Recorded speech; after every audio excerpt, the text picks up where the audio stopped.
infarto hace unos meses, hace poco, y estuvo a punto de morir.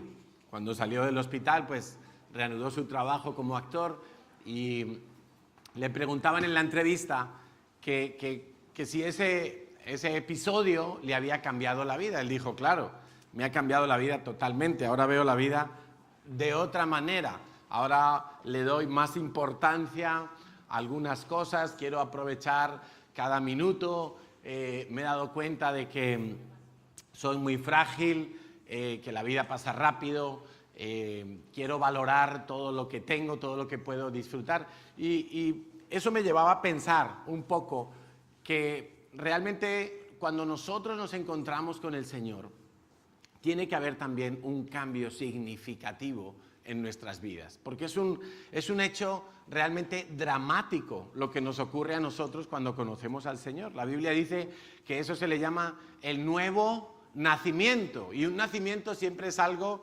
dramático. Cuesta mucho nacer, ¿verdad? Todos los que tienen, todas las que tienen aquí hijos pueden dar fe de ello, de que un parto es algo dramático, es algo complicado, difícil. Dar a luz a alguien no es cualquier cosa, no es como reventarse una espinilla, ¿verdad? Siempre es un asunto muy fuerte. Yo he tenido el privilegio de estar en el nacimiento de mis 3 hijos y la verdad que impresiona. O sea, eso es una mezcla ahí de olores, de ruidos, de quejidos de la mamá y eso es impresionante. Cuando nosotros nacemos de nuevo espiritualmente, se produce en nosotros algo parecido. El bebé pasa de estar en un medio acuoso, protegido, 36 grados de temperatura. Por cierto que hoy estamos teniendo problemas con la calefacción. Y de repente el bebé nace y ya no está en un medio líquido, está en el ambiente, en la atmósfera. Ya no son 36 grados, ya no está dentro de una cavidad aislada, en una burbuja, sino que ahora está oyendo amplificadamente todas las cosas, teniendo sensaciones, empieza a sentir que le tocan, que le mueven, que le ponen boca abajo, boca arriba, le menean. Imagínate, nosotros nos ocurre algo parecido. Nosotros venimos andando en la carne, venimos experimentando la vida con los sentidos físicos y es muy bonito, ¿verdad? Y estoy seguro que cualquier bebé que pudiera recordar su etapa desde que es un embrioncito en el vientre de su madre, pues diría, uy, aquellos 9 meses fueron fantásticos, podía dormir mucho, todo me lo daban masticadito ahí por el cordón umbilical, o sea, todo una delicia, qué vida tan maravillosa, hay uno como flotando, como si se hubiera fumado 3 porros, ¿no? Ahí, oh. Bueno, genial, pero así nos ocurre a nosotros, disfrutamos la vida con los sentidos físicos, nacemos de nuevo y de repente hemos nacido del agua y del espíritu, dice la Biblia, y empezamos a experimentar cosas nuevas. El bebé cuando nace le tienen que dar el azotito para que rompa a llorar y sus vías respiratorias puedan comenzar a funcionar ya fuera del agua, fuera del líquido amniótico. Y lo mismo nos ocurre a nosotros. Empezamos a entrar en shock con algunas cosas y Dios tiene que espabilarnos, Dios tiene que ir diciendo, venga, vas a empezar a vivir por fe, vas a empezar a tener otras sensaciones y otro tipo de vida. Hoy quiero comenzar una serie que la he llamado Biblia y Dinero. Vamos a hacer entonces varios domingos hablando de Biblia y dinero. Este es entonces el capítulo número 1, Biblia y dinero. Llámale como quieras cuando tú hayas terminado de oír esta predicación. Yo te invito a que tú le pongas el nombre a esta predicación, conforme a lo que Dios te haya hablado. ¿Y por qué llego a hacer esta serie? Porque, en primer lugar, veo, y lo veo en mi vida, y lo veo en la vida de casi toda la gente con la que hablo, que las preocupaciones económicas suelen ser una constante a lo largo de nuestra vida. O sea, esto no es como quien se constipa y dice, bueno, he estado unos días constipado, cogí la gripe y estuve 4 días en cama y se me pasó la gripe y ya está. Las preocupaciones económicas suelen acompañarnos, suelen aparecer a lo largo de toda nuestra vida, desde que somos pequeños incluso, porque un niño pequeño quiere todo lo que ve en el escaparate, quiere todo lo que ve en los anuncios de la tele y entonces empieza a manejar una cosa que se llama avaricia, codicia. Y si los papás no sabemos ayudarle a tener contentamiento, pues ese niño empieza a crecer con frustración, los demás niños tienen juguetes, yo no tengo juguetes, yo tengo el juguete que no quería, y empieza a vivir a disgusto, mal. Entonces, desde pequeños hasta que somos mayores, estamos siempre con preocupaciones económicas. Hay crisis matrimoniales, hay problemas con los hijos, hay familias que se rompen por herencias, matrimonios que se forman por dinero y se rompen por dinero, cambiamos de humor según nuestra cartera esté más llena o más vacía, según nos hayamos encontrado un billete o perdido un billete, cambiamos de residencia por dinero, emigramos por dinero, los gobernantes se corrompen por dinero.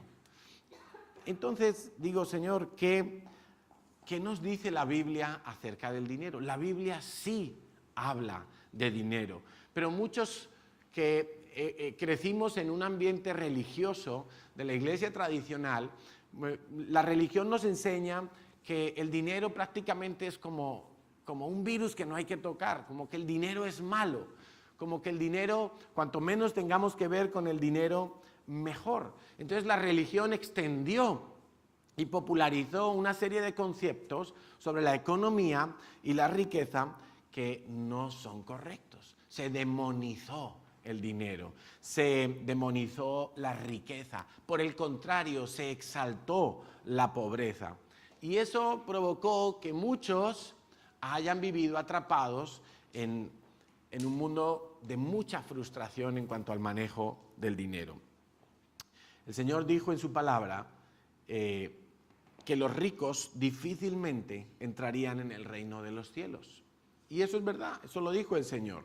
Pero rico o tener riquezas, como lo dice en los otros evangelios, no es necesariamente el que tiene millones en el banco o el que tiene muchas propiedades, sino rico o tener riquezas en el contexto en el que el Señor lo dice, es el que pone esa condición como la más importante de su vida. O sea, si tengo mucho dinero o si tengo muchas propiedades, eso es lo más importante de mi vida y entonces me da gusto que me llamen rico, me da gusto que me llamen adinerado.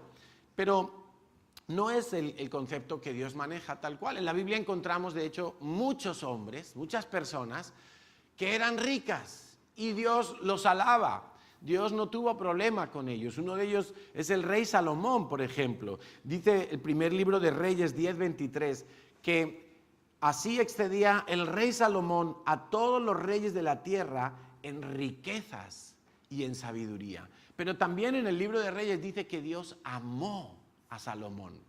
Dios amaba a Salomón. A Dios se complacía de la vida de Salomón. Pero Salomón era rico. Pero escucha, rico al cubo, rico a lo bestia. Era muy rico, inmensamente rico. Pero no era un problema para Dios. Por ejemplo, Job. Todos conocemos a Job como el pobre hombre que tuvo que pasar una cantidad de enfermedades y de desastres impresionantes que nadie se los desea ni a su peor enemigo. Pero resulta que Job era un hombre riquísimo.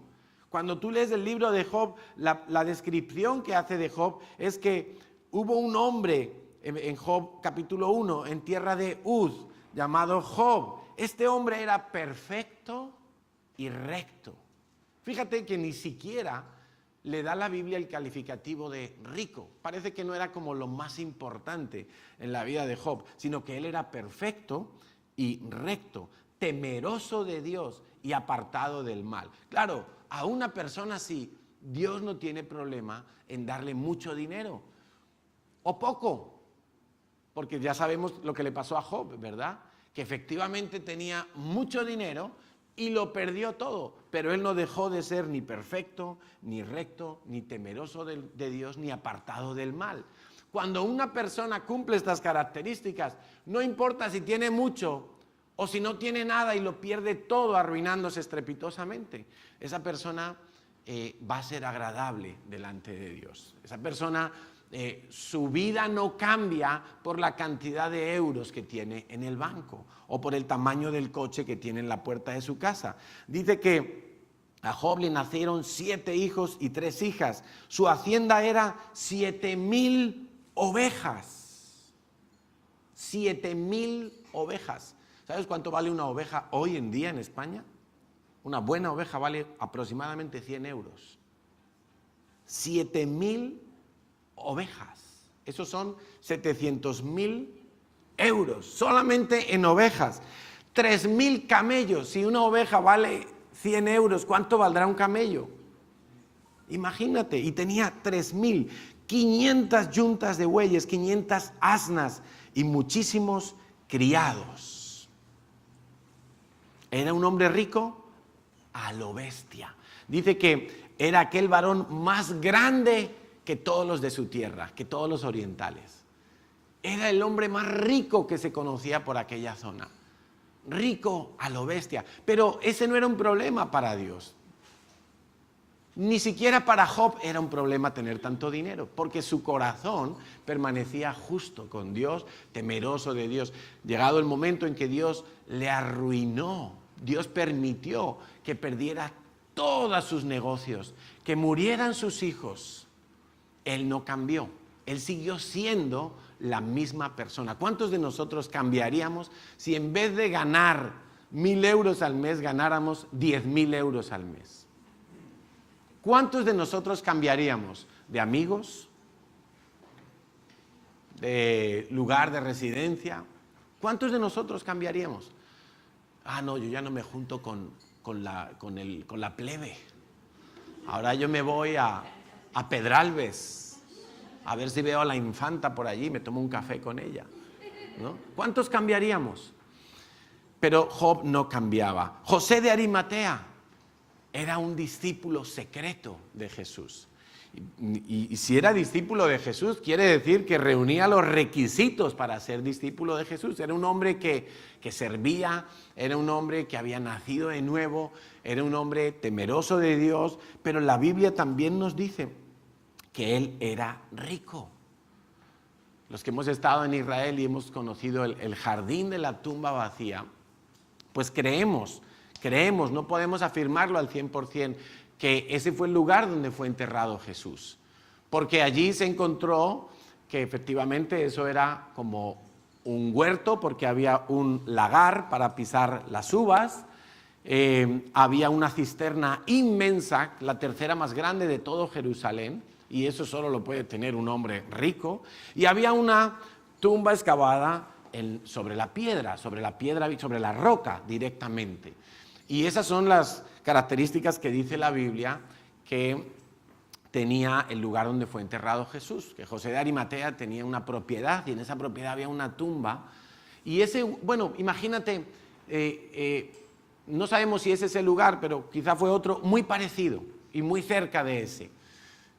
Pero es espectacular. En aquel lugar, ese lugar solo podía pertenecer a un hombre rico. En el Evangelio de Lucas se nos dice también de José de Arimatea que era un hombre bueno y justo. Claro, cuando Dios se encuentra gente buena y justa, como Job, como José de Arimatea, Dios no tiene problema en bendecirlos extraordinariamente, no ordinariamente, sino extraordinariamente, y llevarlos a manejar mucho dinero y muchas posesiones, porque Dios está seguro de que el corazón de esas personas no se va a dañar con el dinero. Encontramos también a Zaqueo, un hombre que durante su vida manejó mucho dinero. Era jefe de los publicanos y rico, dice Lucas 19, versículo 2. Pero también se nos dice en el versículo 9 que Dios le dijo: hoy ha venido la salvación a esta casa. Hoy ha venido la salvación a esta casa. Zaqueo nació de nuevo. Y tú sabes que los publicanos no eran trigo limpio. Los publicanos cobraban comisiones hasta por dar los buenos días. Esto era peor que los bancos de hoy. Que vas a hacer una transferencia y te cobran comisión, que vas a aportar algo para cancelar antes la hipoteca y te cobran comisión, que pides una tarjeta para gastar y te cobran comisión. Por todo te cobran comisión los bancos. Es impresionante. Que comisión de mantenimiento, que comisión de no sé qué. Todo te lo cobran. Bueno, los publicanos eran expertos en eso. Y Zaqueo seguro que venía de una vida donde había hecho muchas triquiñuelas y muchas cosas para enriquecerse. Seguramente su riqueza no era solo producto de su trabajo, sino producto del soborno, de la extorsión, de muchas cosas. Pero él tuvo un cambio en su vida. Y Dios no le dijo: tienes que deshacerte de todas tus riquezas. Simplemente cuando Dios vio la actitud de Zaqueo, cómo él se estaba acercando a Jesús sinceramente, reconociendo sus errores y subsanándolos, que es lo más importante, pues Dios le dijo: hoy ha venido la salvación a esta casa. Qué tremendo, ¿verdad? Qué bueno nosotros poder oír en nuestra casa, oír en nuestro hogar: hoy ha venido la salvación a nuestra casa. Es la mejor noticia que podríamos tener. Entonces, la Biblia sí habla de dinero. Claro, y habla de hombres ricos, y habla también de hombres pobres, y habla de gente que fue rica y le fue mal, y de gente que fue rica y le fue bien, y habla de pobres que son insensatos, y habla de pobres que son sensatos. La Biblia habla mucho de dinero. Casi la mitad de las parábolas que contó el Señor Jesús en los evangelios hablan acerca de dinero, de finanzas, de economía. Más de 2000 versículos en la Biblia hablan de dinero. Entonces, nosotros necesitamos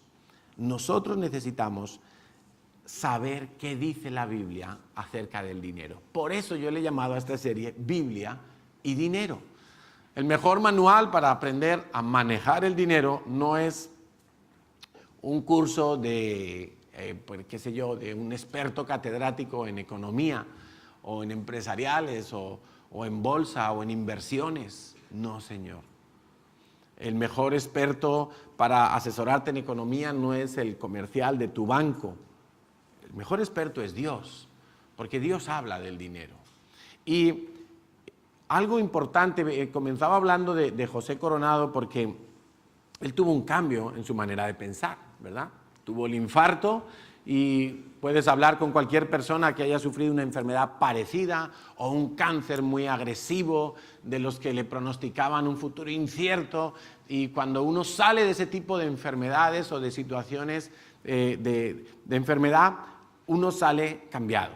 Uno cambia su manera de pensar porque dice: cada segundo es importante. Lo que no he hecho lo tengo que hacer porque no sé si mañana estaré aquí. Las personas a las que amo las voy a cuidar porque no sé cuánto tiempo me quede para relacionarme con ellos. Eso es lo que le pasa a una persona que ha pasado por una enfermedad de este tipo.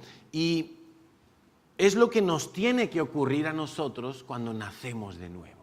Nosotros necesitamos tener un cambio en nuestra manera de pensar.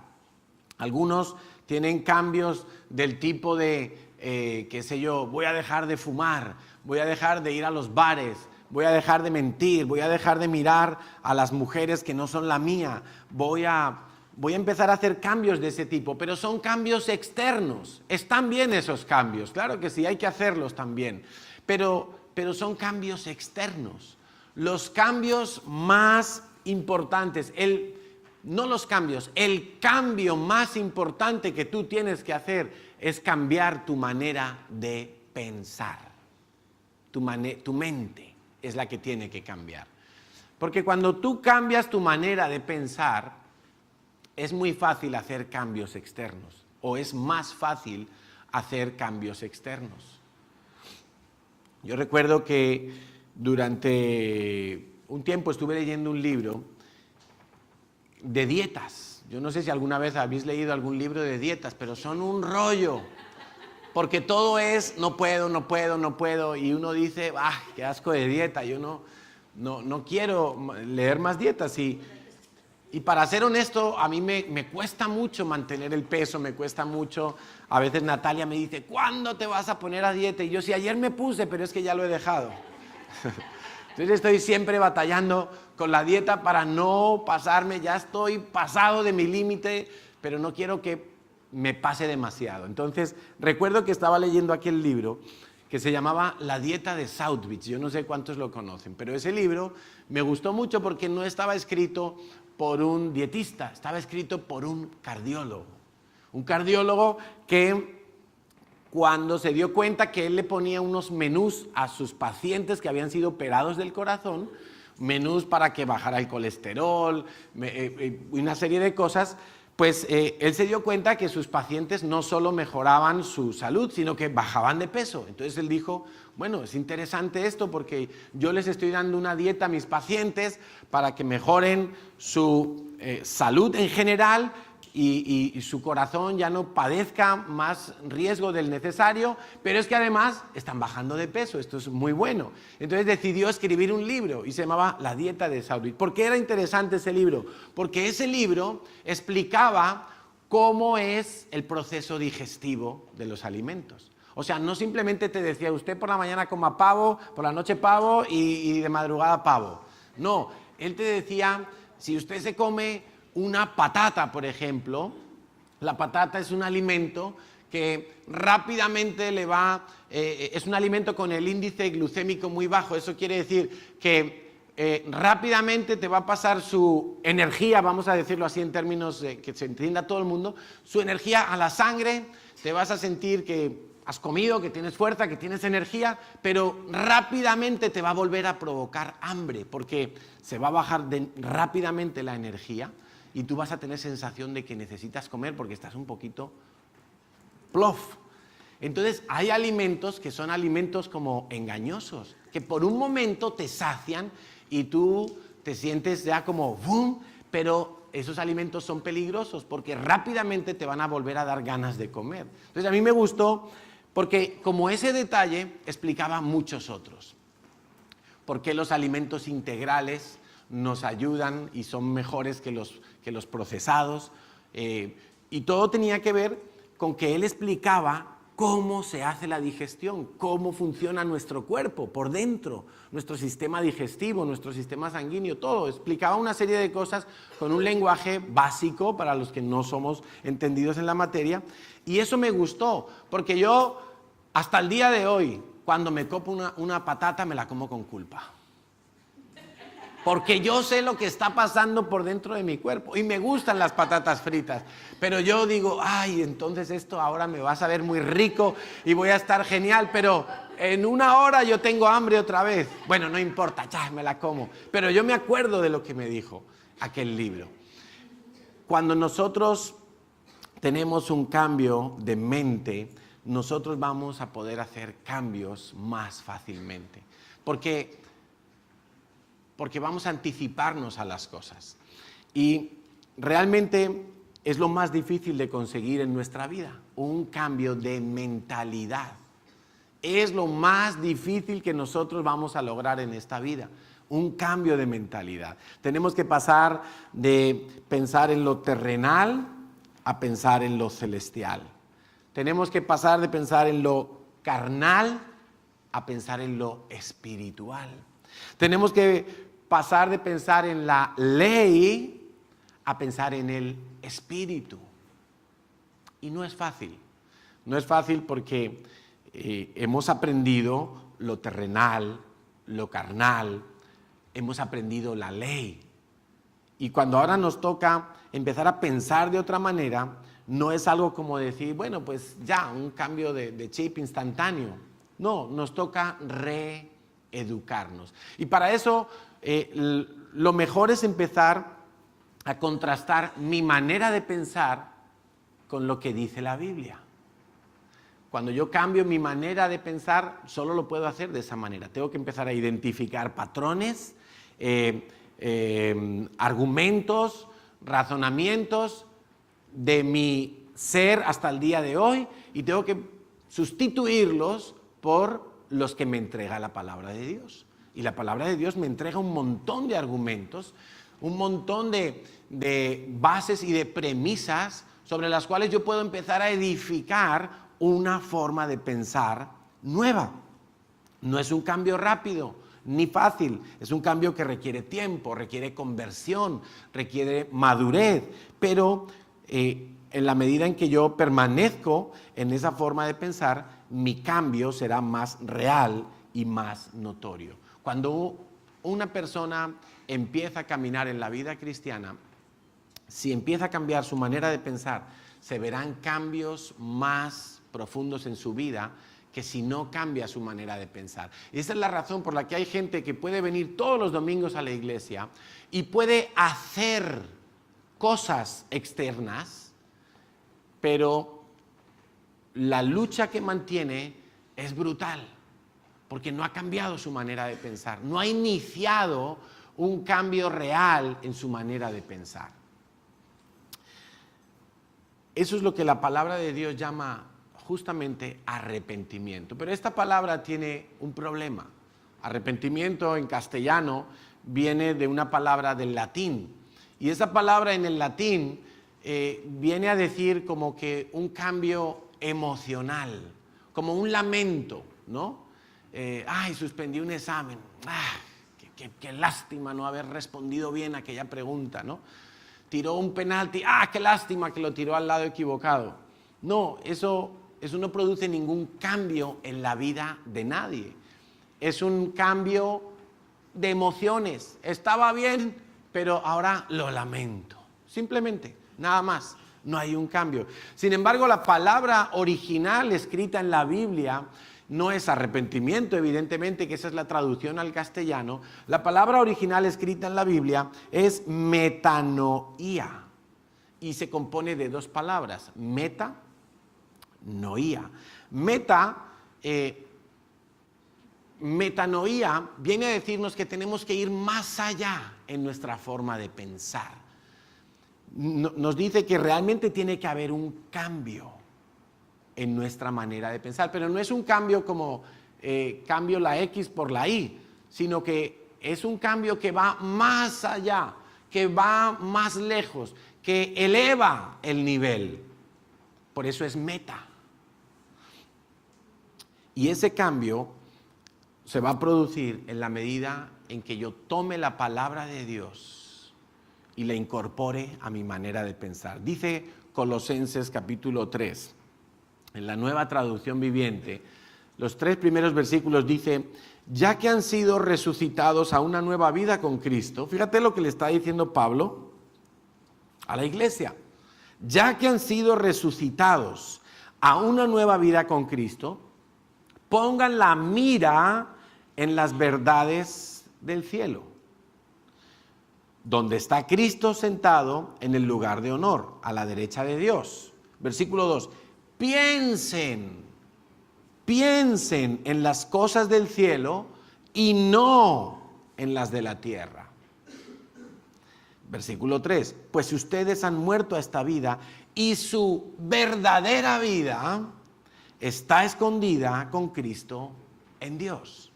Fíjate que nos está hablando de que tengo que pensar en otras cosas. Tengo que poner la mira, tengo que poner mi horizonte, mi objetivo. Tengo que apuntar en otra dirección. Y me dice cuál es. Ya no en las de la tierra, sino en las del cielo. Si yo apunto a las cosas de la tierra, el fruto que voy a obtener, los métodos que voy a usar, el medio en el que me voy a desenvolver, es todo lo que me ofrece la tierra. La filosofía, la meditación, que si el yoga, que no sé qué, sí, cosas de ese tipo. Libros de economía, que cómo llego a fin de mes, que cómo no sé cuántos. Muy bien, te va a resultar hasta el límite de la tierra. Pero la tierra está corrompida. La tierra está gobernada ahora mismo por Satanás. La tierra está gimiendo hasta que el Señor vuelva. Porque el sistema, o sea, todo lo que estamos viendo ahora mismo a nivel mundial es algo que cada vez irá en un deterioro mayor.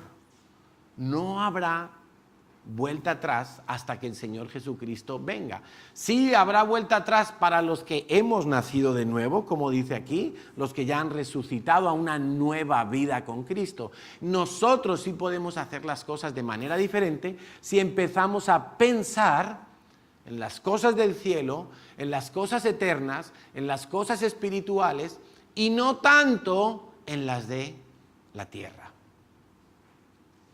Entonces, yo tengo un cuerpo físico, pero la Biblia me dice que Dios me va a dar un cuerpo celestial. Tengo que dejar de pensar en dinero para pasar a pensar en provisión, que es el término que Dios maneja. Tengo que dejar de pensar en posesiones y empezar a pensar en mayordomía o en herencia. Tengo que dejar de pensar en tiempo y empezar a pensar en eternidad. Tengo que cambiar mis premisas. Tengo que dejar de pensar en club social y tengo que pensar en iglesia.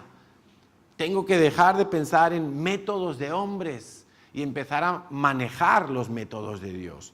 Tengo que hacer tesoros ya no en la tierra, sino en el cielo.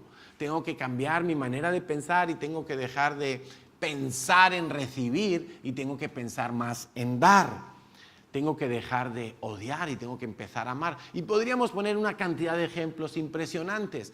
Todo con tal de que yo deje de pensar en las cosas de la tierra para pensar en las cosas del cielo. Cuando yo empiezo a pensar en las cosas del cielo, mi perspectiva del dinero, de lo económico, va a cambiar. Y va a cambiar en una manera que, en primer lugar, yo me voy a ver liberado de muchas tensiones, de muchas preocupaciones. Hoy no vamos a hablar de las preocupaciones y del afán, porque eso lo vamos a dejar para otro día.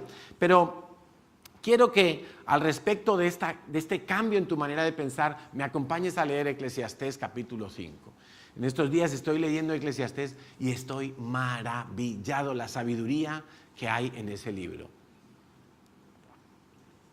A veces es un libro que parece un poco deprimente, porque Salomón empieza el hombre a decir, no, pues todo es vanidad, la vida, tanto correr, tanto disfrute, tanto de todo, pero todo es vanidad, y uno le dan ganas como decir, bueno, pues me quedo metido en mi cama y me deprimo, y ya, pero no, hay que entender bien, es muy sutil, porque lo dice una persona que no es un fracasado, lo dice una persona que no es un frustrado de la vida, lo dice una persona que le fue bien, que llegó a la cumbre de la sabiduría, llegó a la cumbre de la riqueza, llegó a la cumbre profesional porque él era rey, era el máximo mandatario de una nación. O sea que no lo dice alguien que yo lo entendería, alguien que le ha ido todo mal en la vida y dice, esta vida es una porquería. Yo lo entiendo que esa persona lo diga.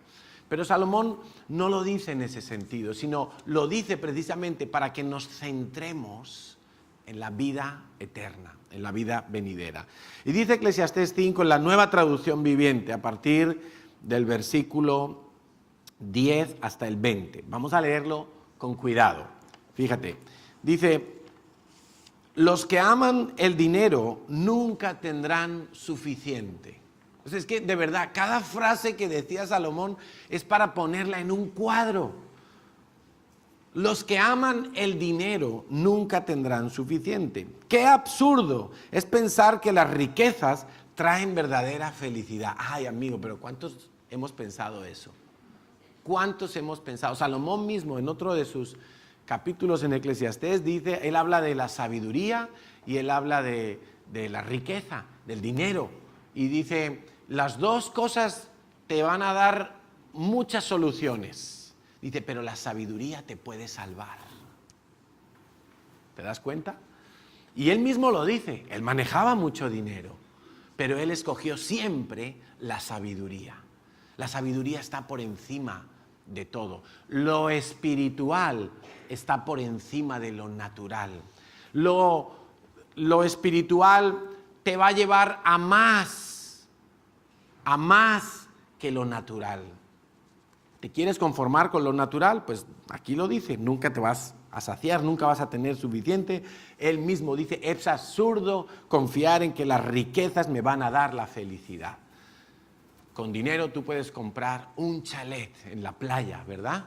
Puedes comprar un chalet en los Pirineos, allí en Andorra, pero con dinero tú no puedes construir un hogar.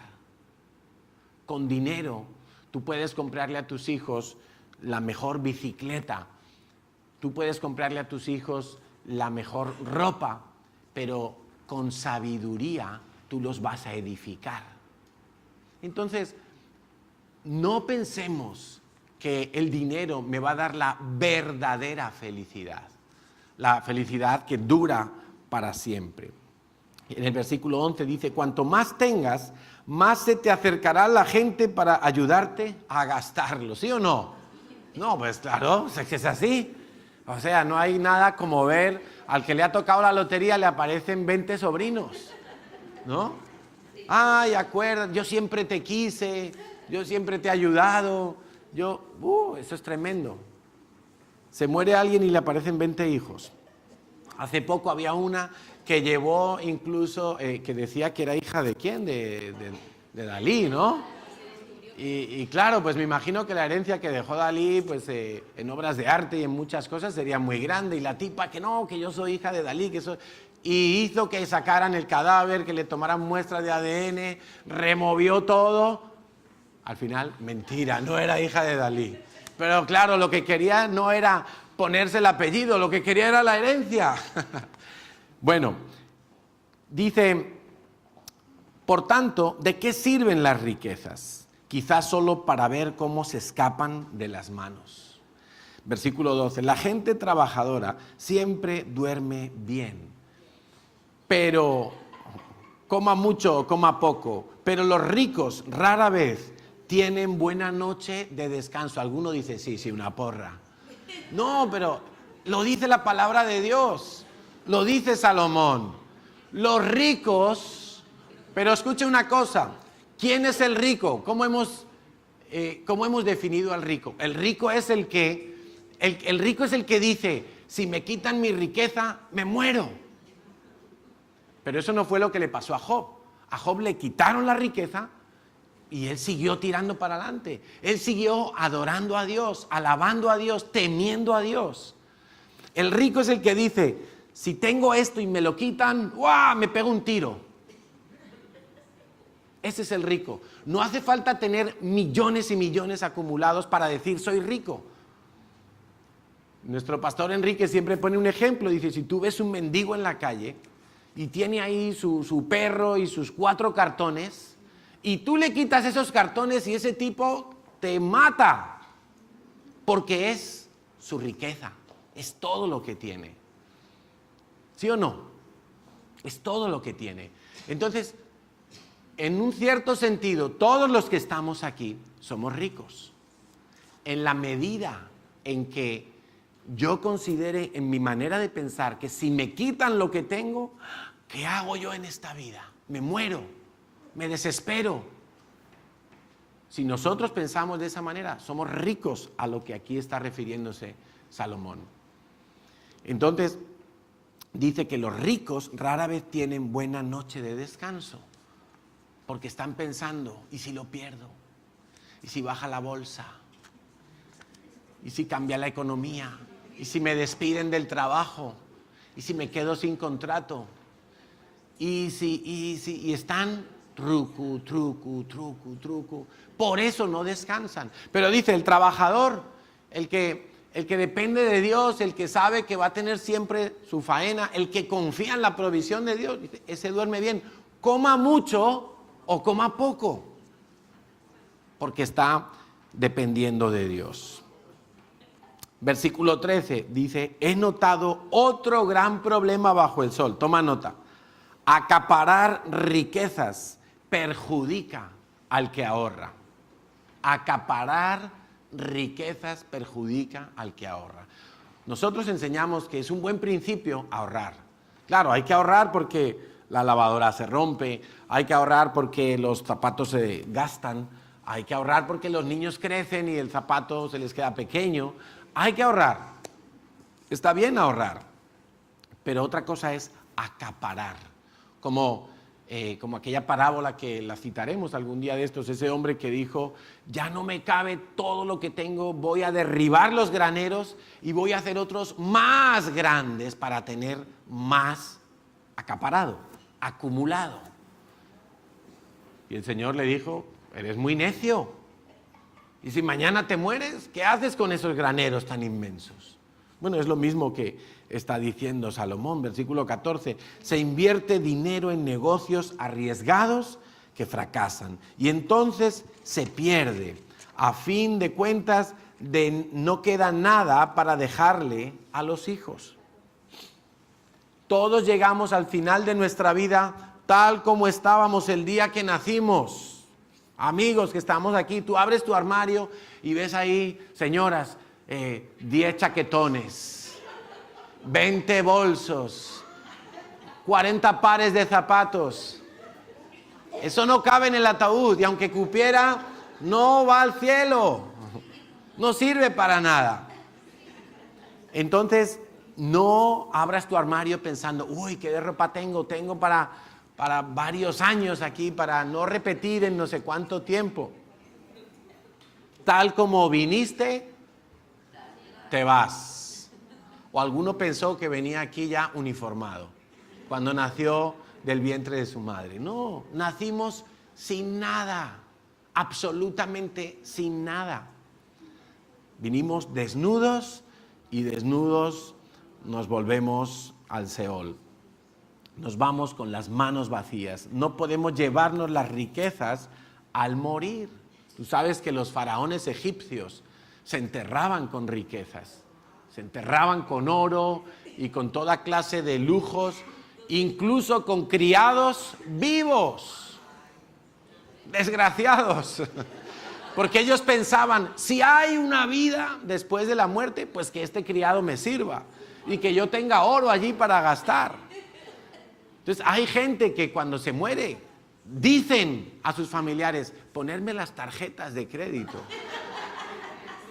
ponerme allí varios billetes, ponerme el reloj de oro para el ataúd. Y los hijos, no, el reloj de oro no, que se lo iba a heredar yo, ¿no? Pero están pensando, si hay vida después de la muerte, que al menos yo tenga algo con lo que empezar. Pero la Biblia dice que nada podemos llevarnos al morir. Versículo 16, esto es otro problema muy serio. ¿Cuál? Las personas no se van de este mundo mejor de lo que llegaron. Todos nacemos en las mismas condiciones y todos morimos en las mismas condiciones.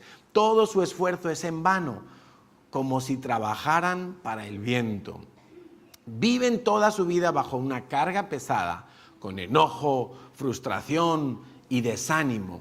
Aún así, he notado al menos una cosa positiva. O sea, lo que Salomón está diciendo, mira, vivir, solamente lo que es vivir es complejo.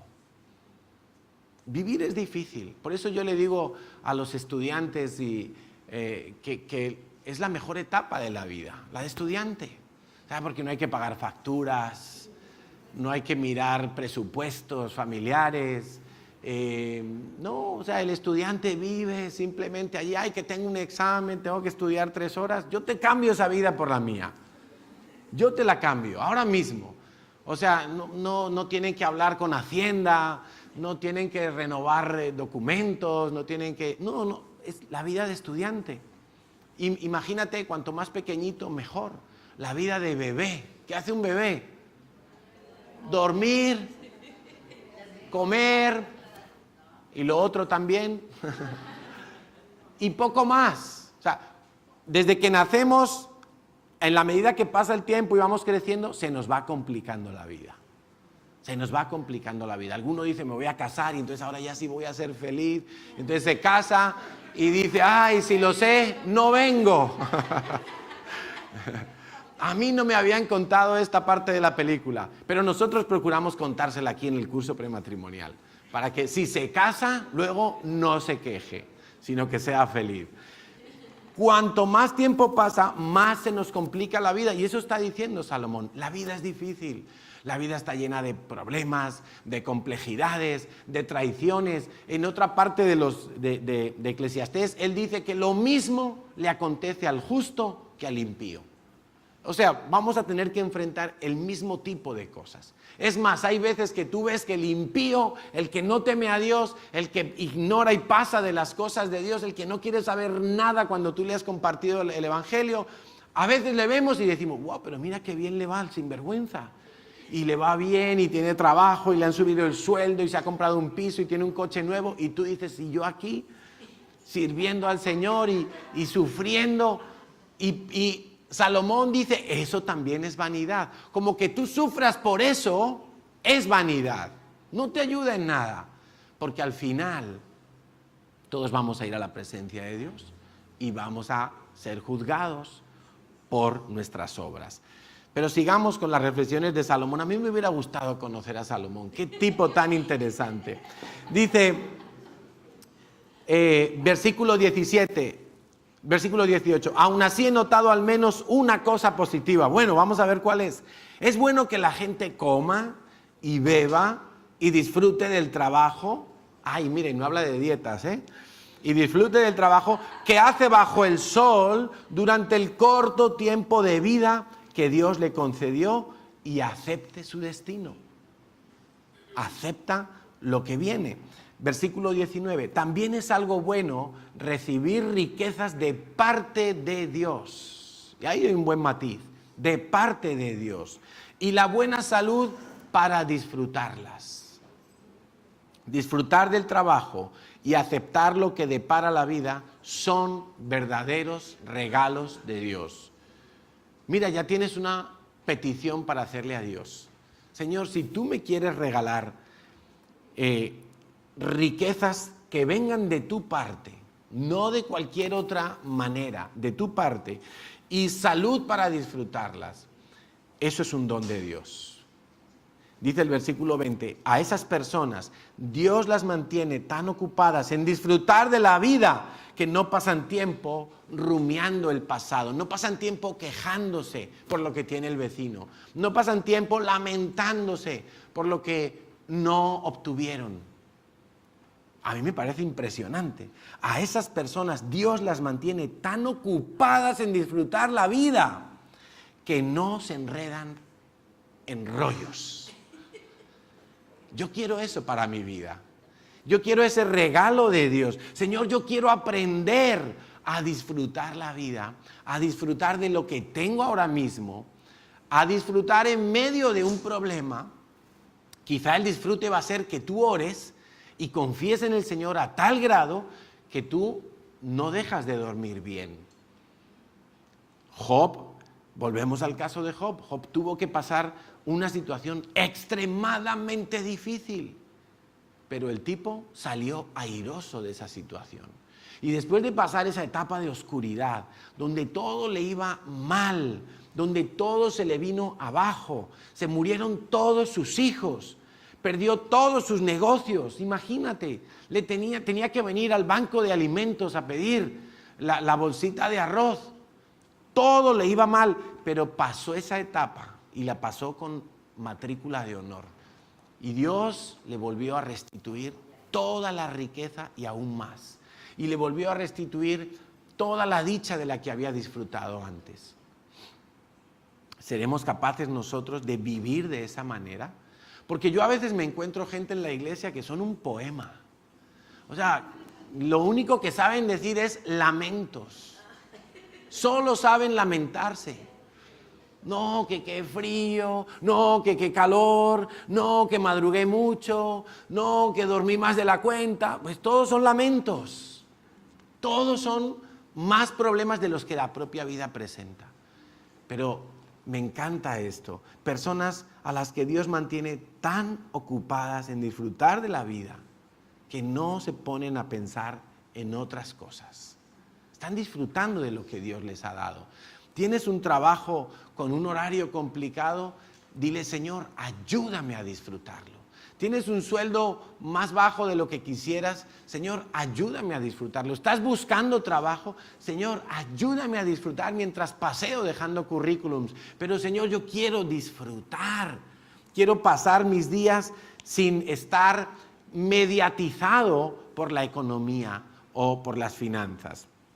Ahora, el otro aspecto que yo quería tocar hoy lo vamos a ver con el joven rico, del cual hemos oído hablar muchas veces en la Biblia. Está en varios evangelios, pero yo he escogido Marcos, capítulo 10. Porque Marcos da una serie de detalles que enriquecen mucho la historia. Y la pregunta aquí es, ¿en quién confío? La pregunta final y la pregunta a la que vamos a llegar después de leer la historia del joven rico es ¿en quién confío o en qué estoy confiando yo? Porque aquello que sea mi confianza me va a colocar en una posición o en otra delante de Dios. Y dice así, en Marcos 10, 17 al 30, vamos a estar leyendo toda esta parte. Dice, al salir Jesús para seguir su camino, vino uno corriendo e hincando su rodilla delante de él, le preguntó. Fíjate, la actitud de este, que sabemos que era un joven y que era rico, ahora lo vamos a ver, es que él llega y se arrodilla delante de Jesús y le pregunta. O sea, él no viene como de tú a tú, él se humilla. Él dice, con ese gesto él está diciendo, yo reconozco que tú eres maestro, que tú estás por encima de mí en autoridad, en rango, en conocimiento, y probablemente incluso estaba considerando la idea de que fuera el Hijo de Dios, de que fuera el Mesías de Israel, porque se hincó a tierra, dice la Biblia. Un dato sorprendente, ¿verdad? Muchos fariseos que le preguntaban a Jesús no se arrodillaban. Esos venían y de tú a tú y como que levantaban así y querían como imponerse sobre él. Este no quiso imponerse sobre él. Maestro bueno, ¿qué haré para heredar la vida eterna? Claro, aquí ya notamos el primer fundamento en la mente de este joven que estaba mal. Él tenía el conocimiento de la ley. ¿Qué tengo que hacer para heredar la vida eterna? Me gusta, por otra parte, que él está pensando en la vida eterna. Él quiere la vida eterna. Él dice, como me dijo a mí una vez un amigo, si existe la vida eterna, yo la quiero. Claro, yo creo que eso lo diría cualquier persona, ¿verdad? Si existe la vida eterna, yo la quiero. Este quería la vida eterna, pero su error era, ¿qué tengo que hacer? O sea, está en mí el lograr la vida eterna haciendo algo. Y ese es el planteamiento equivocado del joven. ¿Qué tengo que hacer para heredar la vida eterna? Entonces Jesús le sigue el cuento y le dice, ¿por qué me llamas bueno? No hay uno bueno, sino solo uno, Dios.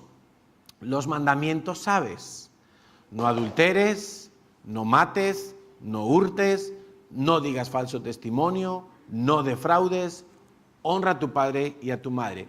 Le dice 5 mandamientos, pero todos sabemos que en Éxodo capítulo 20 la Biblia nos da 10 mandamientos principales. Interesante esto.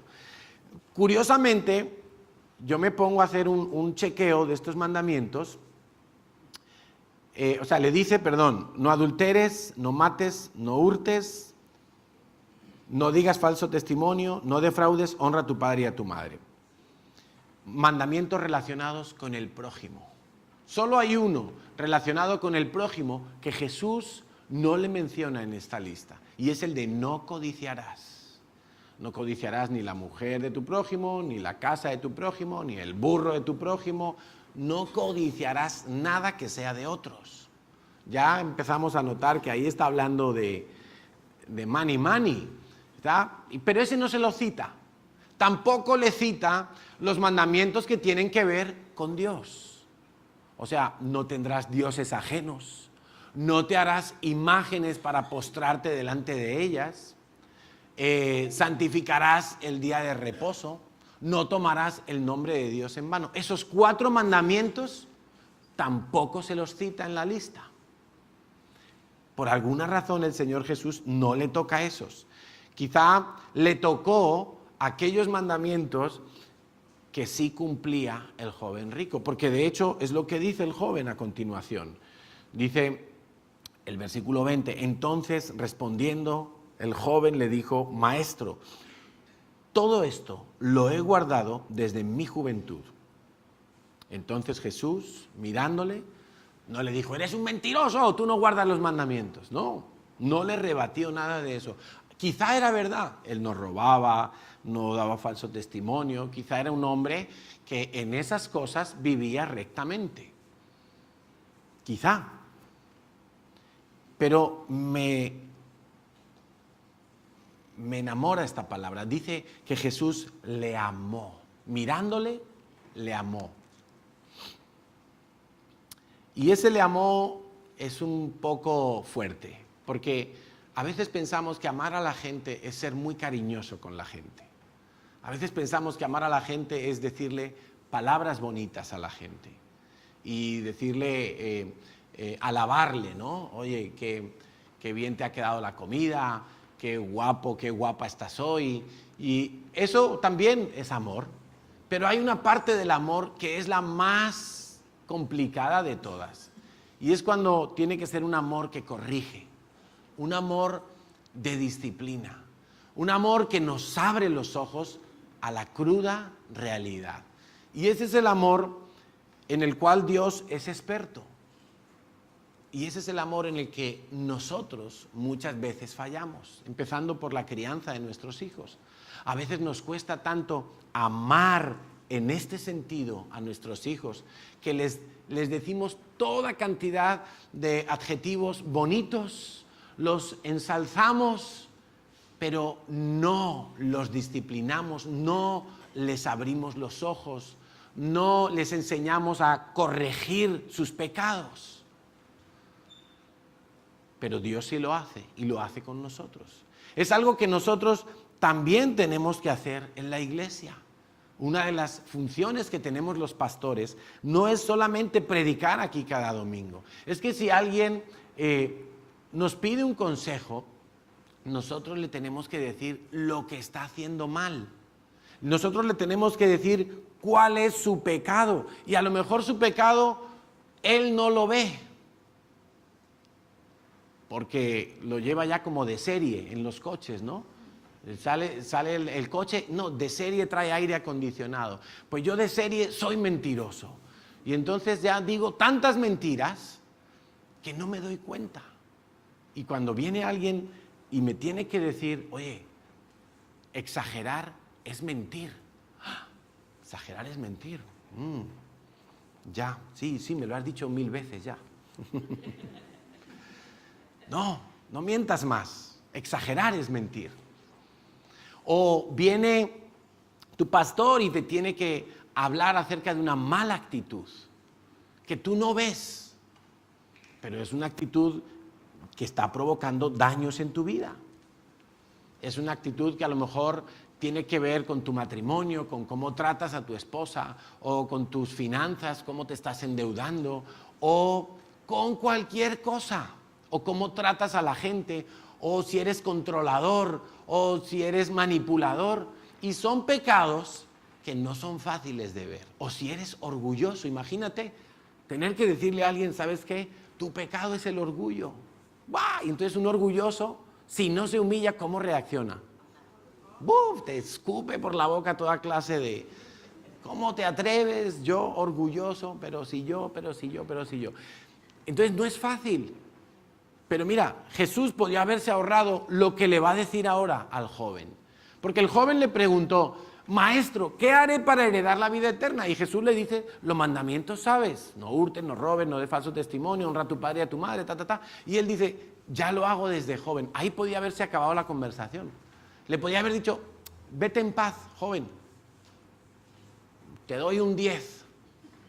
chapó, ya tienes la vida eterna, porque cumples la ley. Pero no, la Biblia dice que Jesús, mirándole, le amó. Y yo quiero que entiendas esto. Jesús le tuvo que haber mirado a los ojos. Le tuvo que haber mirado con una pureza, como diciéndole, lo que te voy a decir te va a doler, pero es lo que necesitas oír. Entonces dice que le dijo, una cosa te falta. Ahí ya se lo pone claro. Has cumplido los mandamientos que acabamos de citar, pero te falta una cosa. Una sola cosa. Tú imagínate, el Mesías te va a decir qué es lo único que te falta para tener la vida eterna. Él no le dijo, qué sé yo, vete y bautízate en el Jordán. No le dijo cualquier otra cantidad de cosas, sino que le dice, anda, vende todo lo que tienes y dalo a los pobres, y tendrás tesoro en el cielo, y ven y sígueme, tomando tu cruz. ¡Wow! Este hombre podía haber sido el apóstol número 13, ya el sustituto para Judas, que un poco más adelante iba a fallar. Ahí lo teníamos ya en el banquillo. Hubiera sido del equipo íntimo de Jesús, porque Jesús le dice, ven y sígueme. Le estaba diciendo lo mismo que le dijo a Mateo, a Pedro, a todos les dijo lo mismo, deja las redes y sígueme. Y al instante dice que lo hicieron. Mateo estaba ahí sentado en el banco de los impuestos y el Señor pasó, ven Mateo, sígueme. Dice que dejó el trabajo y empezó a seguir. Este joven podía haber sido uno de los 12 famosos apóstoles de Jesús. Podía haber sido uno de los 12 que se sentara en uno de los 12 tronos que se van a sentar los apóstoles en el reino de los cielos para juzgar a las 12 tribus de Israel. ¡Wow! Perdió la oportunidad, o mejor dicho, en ese momento estaba ante la oportunidad de su vida. Solo tenía que hacer una cosa: vender todo lo que tenía y darlo a los pobres. Pero, dice el versículo 22, él, afligido por esta palabra, se fue. Y quiero que subrayes en tu Biblia, se fue. Se fue. O sea, no acepto estas condiciones, Señor. No me gustan. No son las que yo esperaba. Se fue triste. Se fue triste porque tenía muchas posesiones. Qué tremendo, ¿verdad? Y el punto no es tanto si tenía muchas o pocas. El punto es que no quiso desprenderse de ninguna, porque esa era la única condición para seguir a Jesús. Líbrate de todo lo material, porque el Señor Jesús, te recuerdo que le amó al decirle, al hacerle esa oferta. Le amó, no se lo dijo para fastidiarle, no se lo dijo para decirle, te voy a poner esto tan difícil que te vas a ir y me vas a dejar ya en paz, tantas preguntitas. No, le amó, y como le amó, le dijo, a ti, joven rico, porque esto no se lo dijo a otros, a ti, joven rico, te falta una cosa. Básicamente le estaba diciendo, veo que estás tan pegado a tus posesiones que es muy difícil que tú entres al reino de los cielos. Porque veo que tu seguridad, tu confianza está en lo que tienes. Básicamente le dijo, si quieres entrar al reino de los cielos, vas a tener que cambiar tu corazón. Vas a tener que cambiar tu manera de pensar. Y te voy a ayudar, véndelo todo, como para que no te quede otro remedio que confiar en Dios. Claro, algunos dicen, no, pero hay que venderlo todo para servir al Señor. No. Si es que ese era el problema de este joven, que no quería vender nada, ni siquiera la mitad. o un 70%. No quería. Ni siquiera le dijo al Señor, oye, a ver, te propongo una cosa. En vez de venderlo todo, déjame que me quede con las 500 ovejitas y que me den una rentita ahí, pero todo lo demás lo vendo y te sigo. Y yo dejo un encargado ahí, un pastorcillo que me cuide las ovejas. No dijo nada. Simplemente quiso retener todo lo que tenía. Por eso se fue y se fue triste. Se fue triste. Qué tragedia tan grande la de este joven.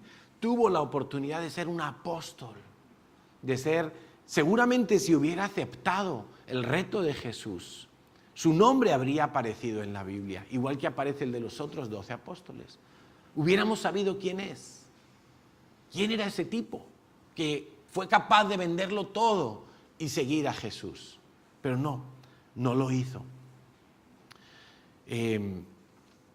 A veces no es fácil, ¿verdad? Cuando Dios tiene que corregirnos a nosotros y tiene que desvelar cuáles son los apoyos que hay en nuestra vida y que están impidiendo que nosotros nos apoyemos 100% en Dios.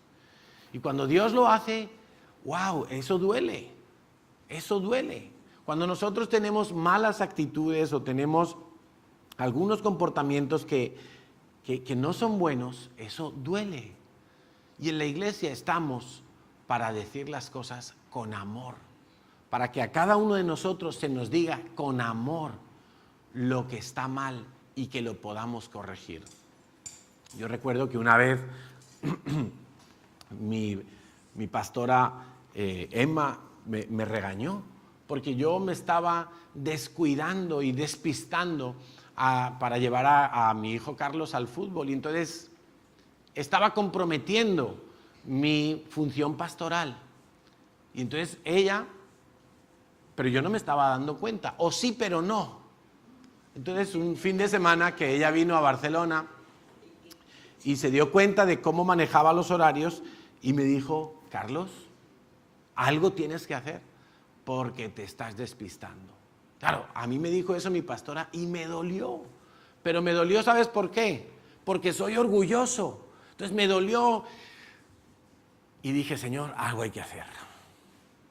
Pues me tuve que humillar, tuve que pedirle perdón al Señor, tuve que tomar algunas medidas y tuve que renunciar a una parte del fútbol. Y mi hijo le tocó lo mismo. Pero yo lo hice no solamente por mí, lo hice también por mi hijo. Yo no lo hice solamente por mi llamado. O sea, porque soy el pastor, tengo que estar el domingo en la iglesia, claro, ¿no? Vaya chiste. Pero lo hice también por mi hijo, porque mi hijo tiene que aprender a amar la iglesia y a valorar la iglesia. Cuando somos corregidos, muchas veces nuestra reacción no va a ser fácil, no va a ser cómoda. Pero si nosotros reaccionamos correctamente, nos vamos a evitar alejarnos de Dios. Este joven rico se alejó de Dios. Se alejó, se fue triste. Se fue pensando, bueno, entonces, ¿qué va a ser de mí? ¿La vida eterna es más importante o mis riquezas son más importantes?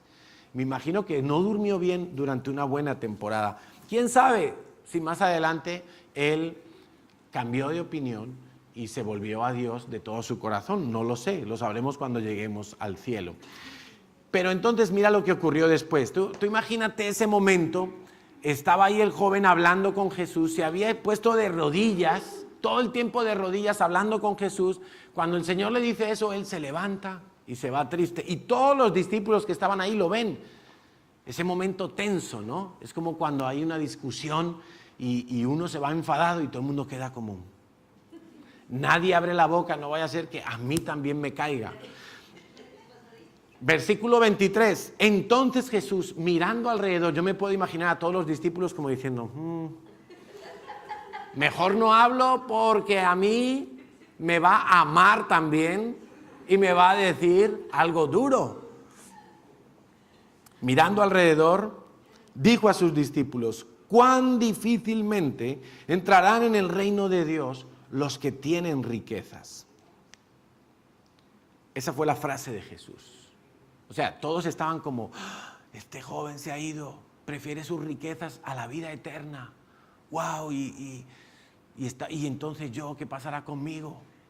Y Jesús suelta esta bomba. ¿Cuán difícilmente entrarán en el reino de los cielos los que tienen riquezas? Los discípulos, dice, se asombraron de sus palabras. Pero Jesús dijo, hijos, cuán difícilmente es entrar en el reino de Dios a los que confían en las riquezas. Y puedes subrayar esa palabra en tu Biblia porque es la clave. ¿En quién confías? ¿En qué confías tú?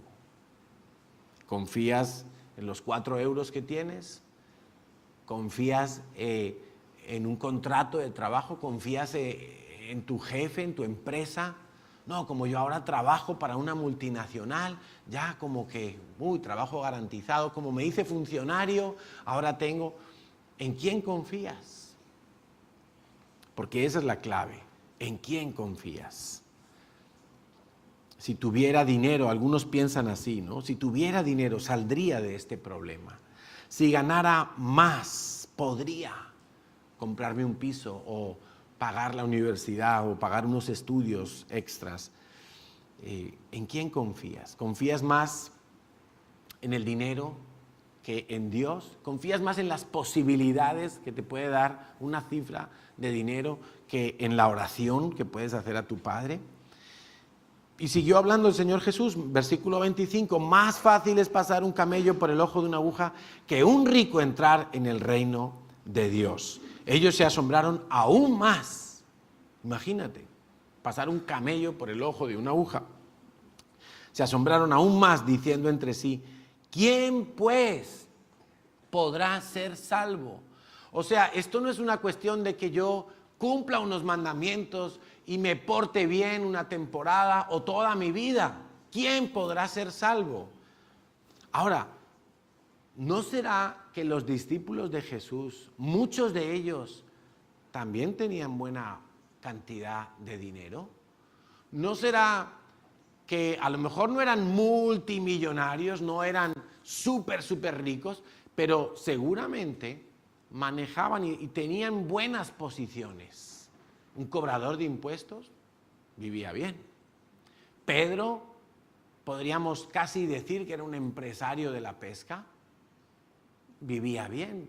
Que trabajara en un trabajo duro como es la pesca, sí, pero seguro que su casita, todo bien. Porque si no, ¿a cuento de que ellos se iban a cuestionar su propia salvación? Seguramente era porque ellos también manejaban una buena cantidad de dinero por encima de la media. Entonces Jesús, mirándolos, dijo, versículo 27, para los hombres es imposible, mas para Dios no, porque todas las cosas son posibles para Dios. Y está ahí el misterio, ¿verdad? ¿Cómo sabemos que una persona va a ir a la vida eterna, va a ir al cielo? Pues en verdad no lo sabemos. En verdad no lo sabemos. Porque encontramos en la Biblia gente que se arrepintió en su corazón en el último instante de su vida y lo vamos a ver en el cielo. Y encontramos a otros que tenían una apariencia de piedad, tenían una apariencia de ser buena gente, incluso de parecer cristianos, pero eran lobos con un disfraz de oveja. Al fin y al cabo, por dentro no habían cambiado. Pero cuando Dios revela y convence en un corazón, eso es un misterio. Eso es algo que no se puede explicar con la razón. Versículo 28, entonces Pedro, y ya con esto vamos a ir terminando y vamos a orar, entonces Pedro comenzó a decirle, Señor, he aquí, nosotros lo hemos dejado todo y te hemos seguido. Fíjate que no encontramos en ninguna parte de la Biblia, no encontramos que Jesús le dijera a ninguno de los 12 apóstoles que lo vendieran todo y se lo dieran a los pobres. No encontramos en ninguna parte de la Biblia que Jesús le dijera a los apóstoles, deshaceros de todas vuestras posesiones. si queréis ser mis discípulos. No lo encontramos. Cuando Él los llamó, simplemente les dijo, seguidme. Pero ellos entendieron que no podían seguir aferrados a nada de esta vida. Y como lo entendieron, algo hicieron con sus trabajos. O dejaron a alguien encargado, o vendieron el negocio, algo hicieron. De Pedro sabemos que no lo vendió, porque después que murió el Señor y mientras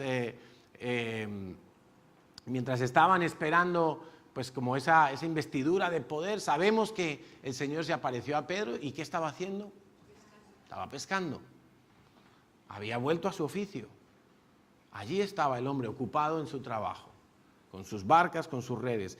No sabemos qué hicieron, pero sí sabemos una cosa. En su corazón es como si ellos se hubieran desprendido de todo. Por eso al Señor le valió. No tuvieron que hacerlo material, físicamente hablando. Porque ya Dios, una vez más, que ve los corazones, Dios ya sabía que ellos lo habían hecho de corazón. Ellos en su corazón habían dicho, no voy a volver a confiar nunca más en las cosas materiales. Voy a confiar en lo que hemos aprendido de Jesús, voy a confiar en lo que Jesús ha anunciado, en lo que Él ha hecho, en su obra en la cruz, en su resurrección. En eso voy a confiar. Ya no voy a confiar más en que tengo que tener dinero para ser feliz o que necesito acumular para tener una seguridad. Como Jesús, como Dios lo había visto, no tuvieron que hacerlo materialmente. Si lo hubieran hecho, pues no estaba de más, pero no lo necesitaron. Versículo 29. Respondió Jesús y le dijo, de cierto os digo que no hay ninguno que haya dejado casa, o hermanos, o hermanas, o padre, o madre, o mujer, o hijos, o tierras, por causa de mí y del Evangelio, que no reciba 100 veces más ahora en este tiempo, casas, hermanos, hermanas, madres, hijos y tierras con persecuciones, y en el siglo venidero la vida eterna. Condición entonces para tener la vida eterna es desprendernos en nuestro corazón de todo. Pero ya no es solo lo material, es que también está hablando de las personas. Es decir, mi confianza no está en mi cónyuge, por ejemplo, ¿no? Es que si se me muere mi esposa, yo me pego un tiro, ya para qué vivir. No, mi confianza está en el Señor. Mi confianza no está en el contrato de trabajo, mi confianza no está en un negocio, en una empresa, mi confianza no está en el dinero acumulado, en una herencia que recibo. Mi confianza no está en eso, mi confianza está en Dios, solamente en Dios. ¿Cómo reaccionamos nosotros cuando tenemos que plantearnos algunas cosas acerca del dinero? Y quiero terminar con estas reflexiones y con estas preguntas para que tú pienses en ellas, ¿verdad? ¿Cómo reaccionas cuando un compañero de trabajo consigue un aumento o un trabajo mejor y económicamente se dispara más que tú? ¿Cómo reaccionas? ¿Qué surge en tu corazón allí? ¿Qué se te pasa por la cabeza cuando oímos que hay un bote de 100 millones de euros en el sorteo de la lotería de esta semana? Dices, voy a jugar. Yo nunca juego, pero voy a jugar porque por 100 millones sí me arriesgo. ¿Qué pensamos? Hay gente que juega y se gasta una cantidad de dinero todas las semanas en lotería, quinielas, décimos de la 11, en todo tipo de cosas, porque están desesperados pensando que si consiguen ese premio, su vida se arregla. ¿Serías capaz de renunciar a una herencia por no pelear con tus hermanos o con tu familia? ¿Serías capaz de darle más valor? Cuando te piden para dar un regalo, ¿cómo reaccionas? Bueno, estas cosas yo quiero que las meditemos, porque cuando nosotros tenemos que enfrentar situaciones con el dinero, vamos a ver que se producen en nosotros una cantidad de reacciones que ni pensábamos. A veces nos enojamos, nos da ansiedad, a veces nos da miedo y tenemos temor al futuro. A veces salta en nosotros la gratitud y la alabanza a Dios por recibir algo. Otras veces decimos, no ha sido suficiente, yo quiero más. Se nos despierta la envidia, la codicia. ¿En quién confías tú? Quiero dejarte esas dos bases que hoy hemos visto, porque vamos a estar hablando más acerca de lo que nos dice la Biblia. Cambia tu manera de pensar, cambia tu enfoque, de abajo arriba, ¿sí? Dirige el foco de abajo arriba, deja de mirarte los pies y deja de mirarte el ombligo y mira para arriba, mira a las cosas del cielo, enfócate en lo eterno y entonces vas a ver que lo de aquí y ahora no es tan importante. Es importante porque todos los días vivimos y tenemos que comer y tenemos que arroparnos y tenemos que transportarnos, claro, pero no es lo más importante. No te desvivas por lo de aquí, pon tu mira en las cosas de arriba. Y en segundo lugar, medita bien en quién confías. ¿Cuál es esa roca sobre la que tú estás edificando? ¿Es una roca? ¿Son arenas movedizas? ¿Qué es el fundamento de tu vida? Si te faltara, ¿qué cosa tú entrarías en desesperación? Si te faltara, ¿qué persona entrarías en desesperación? ¿Hay alguien o algo que cumple esos requisitos? Que si me faltara, yo no sé qué haría en esta vida. Esa es tu confianza. Ahora, los que confían en Dios dicen, si me faltara Dios, qué tragedia. Si me faltara Dios, ¿para qué vivir? Si me faltara Dios, no soy nada, no soy nadie. ¿Qué hay en tu vida que si te faltara, tú has llegado a pensar, no podría vivir? Porque esa es tu confianza. Y tiene que cambiar. Tu confianza tiene que pasar a ser Dios. Dios. Esa tiene que ser tu confianza. Si nosotros ponemos en práctica estos dos consejos o principios de enfocarnos, cambiar nuestra manera de pensar y poner nuestra confianza en Dios, vamos a poner muy buenas bases para manejar el dinero con éxito. Y que el dinero no nos maneje a nosotros. ¿Amén?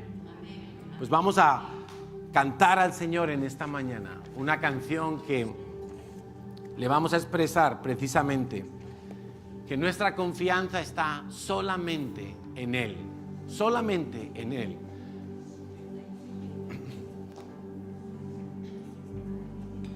Mi confianza está solo en ti, mi confianza está solo en ti, mi confianza está solo en ti, mi sanador, mi confianza está. Puedes cantárselo con todo. Solo en ti, mi confianza está. Solo en ti, mi confianza está. Solo en ti, solo en ti, mi sanador, mi confianza está. Solo en ti. Pongo mis ojos en ti, Señor. Mi confianza está. Solo en ti. Mi confianza está. Solo en ti. Solo en ti. Eres mi sanador. Mi libertador eres tú, Mi Señor. libertador. Eres todo para mí, Señor. la fuente de mi vida. Diste tú por mí. Victoria está en la cruz. Oh, oh. Mi confianza está solo en ti. Mi confianza está solo en ti. Mi confianza está solo en ti. Solo en ti, mi sanador. Señor, y hoy queremos renunciar en el nombre de Jesús a todo aquello que se ha establecido en nuestras vidas como si fuera algo seguro y eterno y que no eres tú, Señor. Queremos renunciar en nuestro corazón de manera que si tú nos pidieras deshacernos de cualquier amistad, de cualquier relación, de cualquier posesión, pudiéramos hacerlo, Señor. No queremos, como aquel joven, marcharnos lejos de ti con tristeza en nuestro corazón porque no podemos estar en tu presencia, Señor, sino que queremos disfrutar de tu presencia, papá. Y para eso, Señor, queremos renunciar de todo obstáculo, queremos renunciar a todo lo que se ha interpuesto entre tú y yo, Señor. Quizá no estamos hablando de pecado en esta mañana, estamos hablando de dónde está depositada mi confianza. Y yo quisiera, Señor, que tú me pongas a prueba, que tú pruebes mi vida para ver en qué confío, Señor, en quién confío. Quiero confiar en ti, Señor. Me podría faltar la comida, me podría faltar el abrigo, me podría faltar un ser querido a mi lado, me podrían faltar muchas cosas, pero yo sé, Señor, que si te tengo a ti, estaré bien, tendré la vida eterna. Vendrán vientos, vendrán tempestades, vendrán dificultades, vendrán enemigos, vendrán crisis, Señor, pero todas ellas tú me levantarás. Por eso, Señor, hoy le digo a mi alma que te cante. Mi confianza está en ti, Señor. Mi confianza eres tú, porque tú no fallas, porque tú eres fiel, porque tú eres verdadero. Mi confianza eres tú, Señor, porque tú hablas la verdad, porque tú eres veraz, porque tú eres todopoderoso, porque tú eres benigno y bueno. Mi confianza está solo en ti. Mi confianza está solo en ti. Mi confianza está solo en ti. Solo en ti, mi sanador. ¿En quién más podría confiar, Señor? ¿En qué podría confiar?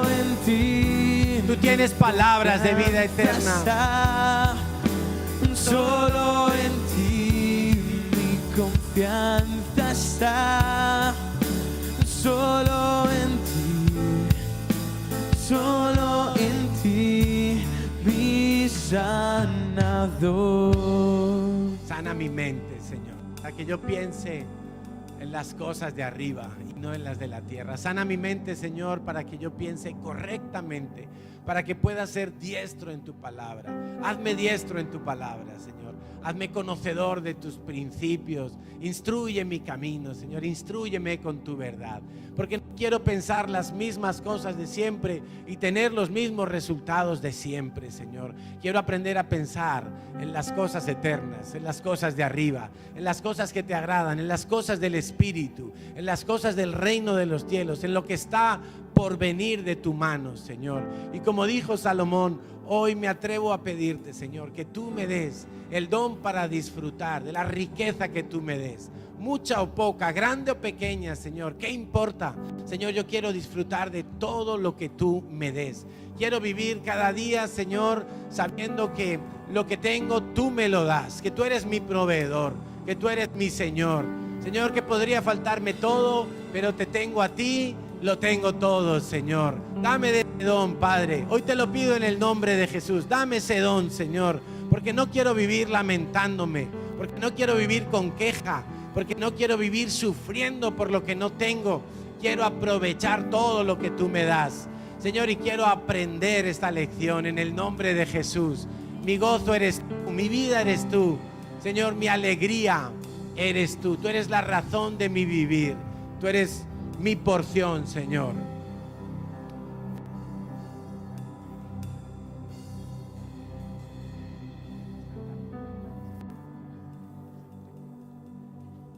Sí, Señor, por eso en esta mañana estamos contentos, Señor, porque a pesar de que nos faltan cosas, es cierto, Señor, a pesar de que estamos esperando respuestas de otros asuntos, Señor, sabemos en quién hemos confiado y sabemos, Señor, que tú nunca llegarás tarde, tú siempre llegas a tiempo y llegas con lo suficiente.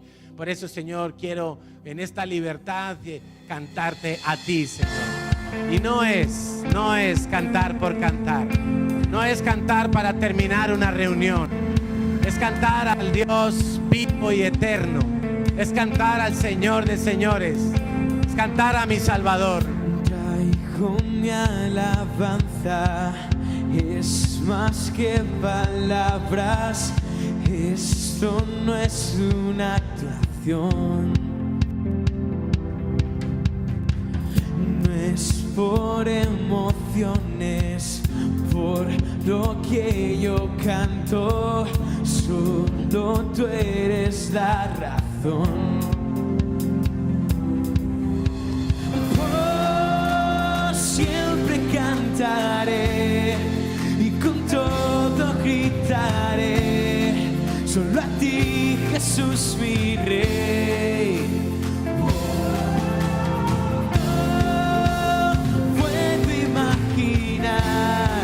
Canta solo por cantar lo que quieres adorar.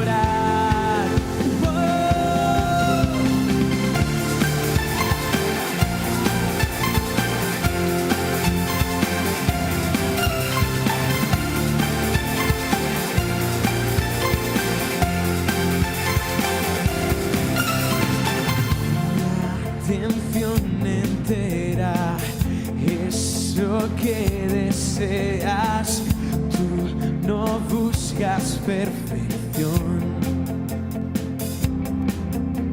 Y una canción no es suficiente, toda mi vida es lo que quieres. Quiero adorarte para siempre, mi alabanza tú mereces. Por siempre cantaré y con todo gritaré, solo a ti, Jesús, mi Rey. No puedo imaginar, canta solo por cantar lo que quieres adorar. Oh, oh.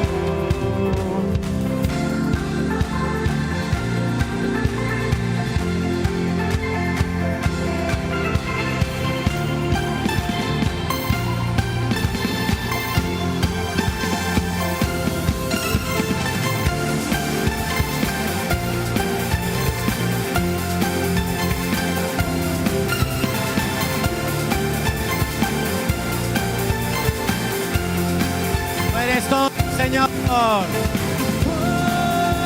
siempre cantaré y con todo gritaré, solo a ti, Jesús, mi Rey. Oh, oh, no puedo imaginar, canta solo por cantar lo que quieres adorar. Atención entera es lo que deseas, tú no buscas perfección. Y una canción no es suficiente, toda mi vida es lo que quieres. Quiero adorarte para siempre, mi alabanza tú mereces. Siempre cantaré y con todo gritaré, solo a ti, Jesús, mi Rey. No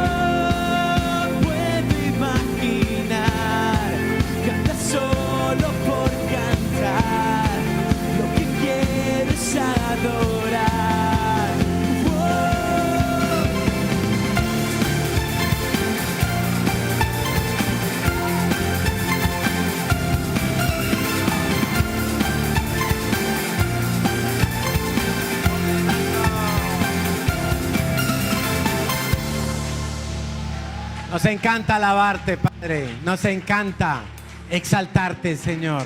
Nos encanta pasar tiempo contigo. Nos encanta hacerte disfrutar, Señor. Y clamamos para que tú te muevas en medio de las alabanzas de tu pueblo, para que tú habites en medio de nosotros, Señor, para que tu presencia cambie nuestros corazones. Señor, ayúdanos a cambiar nuestra manera de pensar, para poder hacer cambios profundos y radicales en nuestra vida. Gracias, papá, por tu presencia, por tu amor tan grande sobre cada uno de nosotros. Gracias, Señor, porque sabemos que hoy has hablado a tus hijos, Señor, y veremos cosas mayores aún que las que tú hiciste. Gracias, Dios, en el nombre de Jesús. Amén y amén. Amén. Nos sentamos un momento, por favor. Tenemos un par de anuncios que dar y mientras nos preparan los anuncios queremos saludar. Hay alguien que ha venido hoy, domingo, por primera vez. Queremos pedirle, por favor, que se ponga en pie para saludar. ¿Hay alguien? Por allí un caballero. Muy bienvenido. Pues muy bienvenido. Muy bienvenido. Bueno, tenemos dos anuncios que están ya en los dos próximos fines de semana. El primero es la conferencia de hombres, es el sábado que viene. Entonces, los hombres que están aquí, que están oyendo, necesitamos movilizarnos, porque la idea es que cada hombre de la iglesia traiga un invitado para escuchar cosas de hombres, cosas de hombres. Tú puedes invitar a tu amigo y dice, vamos a hablar de hombre a hombre, y lo traes a la iglesia el sábado que viene, ¿sí? El sábado que viene, entonces, a las 8 de la tarde. No nos podemos perder esa cita. Todos los hombres, desde los radicales para arriba, están invitados y va a ser un tiempo que necesitamos como hombres para hablar cosas que nos afectan a nosotros y que a lo mejor nos da vergüenza hablar cuando está el sexo femenino delante. Entonces, ese día vamos a mandar a las mujeres al centro comercial y nosotros nos quedamos aquí.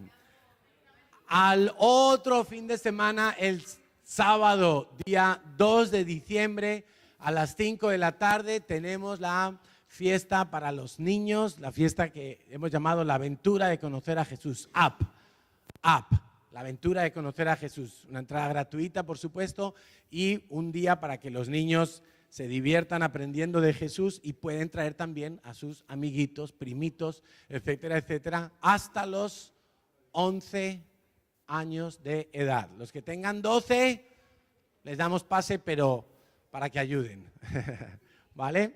Bueno, que el Señor os bendiga. Nos vemos a lo largo de esta semana. Los devocionales, recuerdo, nos reunimos todos los martes y los jueves a las 7 de la mañana aquí en la iglesia para orar juntos, para clamar al Señor, para buscar el favor de Dios.